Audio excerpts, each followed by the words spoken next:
We sold the house. But it's not what you think. Let us tell you all about it. It's the day after our first video. I'm feeling energised and ready to go. It's the first day of daylight savings. I was up before breakfast this morning, made the boys breakfast. That doesn't even make sense, but made the boys breakfast, had their stuff ready before they woke up. Daylight savings makes us feel good and we're ready to go. It's a Wednesday. It's lunchtime. I've just jumped in the car. I'm heading down to the Bellarine Peninsula. We've had some massive news in the past week, which I'm really excited about. And basically this triggered the whole thing off, and that's how we're able to afford our trip around Australia. We've had something we've been working on the last 4 years, and I'm really excited to share with you how we have been able to afford our trip around Australia. So let's check it out. So the boys told you earlier that we've sold a house. It's not the house that we're living in, however. So a lot of people do this. They seem to sell the house that they're living in, sell everything up, and go out and do it. And that's awesome. Sometimes you just have to make it happen. And if you have a dream, it's great to make it work. We decided, however, that we still wanted our house to be here when we return. We love our house, we love the community that we're in, so we wanted that to still be available to us. So we'll be renting out our house.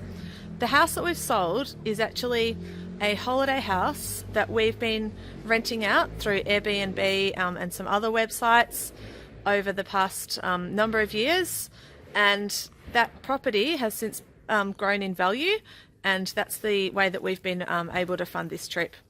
So from our research, there's three main ways you can do a lap of Australia as a family. The first one generally is in a camper van with perhaps the car you've already got. We've already got a Holden Crewman, and we could have put a camper van on the back. If our house had sold for a minimal profit, come 2020 when we're originally going to go, we probably would have just gone that route so we could actually do our holiday and do that big trip around Australia. The second way we see that's really popular with families is a dual cab setup with most likely a pop-top caravan to make sure you're inside the weights. Sometimes maybe a smaller caravan. This gives you the option of going with plenty of space in the back for luggage. Obviously, if your kids are smaller, they're going to fit inside the dual cab pretty easily, so it makes it okay. And the pop-top means it's nice and light, so it's an easy setup to get around Australia. And that's sort of a mid-range budget to be able to go and do that trip. The third option is with a wagon, say a Land Rover or a Land Cruiser, and most likely with a full-size caravan. And basically, whatever we were going to do was going to be dictated by whatever budget we got from selling our investment property. And luckily for us, it's been able to provide us enough budget to go the full-size vehicle upgrade and also buy a full-size caravan. So we're going to have plenty of space. It's going to cost a bit more money than we would have liked to have. However, it means that we're going to be able to have plenty of space, have plenty of storage capability, and be able to do everything we want to do as we go around Australia. So initially when we bought this property, it wasn't in a great state. Wasn't what you would imagine as a perfect holiday house that you walk into and feel relaxed. It was multicoloured. Every room was a different colour. There were sheds all around the outside. It was run down. It had some really odd renovation work done to it. It still needed a lot of work. Now, luckily for us, Justin is quite handy. Well, possibly not lucky. He's sort of self-taught himself over the years and he's gained some skills in renovating. So he got in there, he did a lot of the work himself, but we also had the help of some people to paint the house and to make it look presentable again. We painted throughout, we've put down some new flooring, we bought a great pack of X-Display furniture. If you're ever looking to furnish a house, was a really, really good option to get everything that just looked amazing and that worked together. If you're not a stylist, I'm not, then it just looked awesome.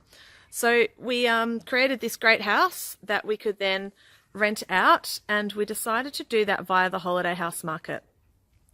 We could have rented it out on a permanent basis. However, the income for renting out a house for a holiday house is quite often far greater. And in our case, it was 3 to 4 times the income that we could have received from a permanent rental. We'll show you the figures on that as we talk along. But it made a lot more sense financially to be able to do it that way. Now, it's not an easy option in that it does require a lot of work, and we manage the property ourselves. So essentially, as inquiries come in, you're responding to those, you're ensuring that the guests' needs are met, you're having to coordinate gardeners, cleaners, anything that might go wrong with the property, maintenance, both during the guest stay and at other times. So we would make it a regular 2 or 3 trips down to the house ourselves each year. Of course, we get to enjoy the house while we're there, but for the most part, you're running around cleaning out kitchen cupboards, repainting walls, just basic maintenance that's required for any house. So it's been hard work. We won't lie, it hasn't been easy, but it's been enjoyable as well. It's been a process that we've really enjoyed, and our boys have loved having this other house that's theirs that they can go to. I tell you, a holiday home like this is the best way to clear out your kids' bedrooms and your kids' toy rooms. When they have another house that they know the toys can go to when they're finished with them, or when mum thinks we might be finished with them, take them down to the other house. Each time they go there, they know they're going to be there. So they're not saying goodbye to them forever. It's kind of easier to part with them that way. If they're still there, if they want to get them back, or they can look forward to playing with them at that stage. So that's kind of another benefit, I guess. So we have been renting out this house for about 5 years now. It had some initial growth, and over the past year or so, that growth was enough that we decided to put the house on the market, and it sold. It didn't sell overnight, but we're really relieved now to say that it's sold, and fortunately with the amount that we were able to sell it for, we have been able to purchase our ideal setup for a van and car, which is super exciting, and we're feeling really, really relieved that that's happened now and that we're able to go ahead and start working towards our plan.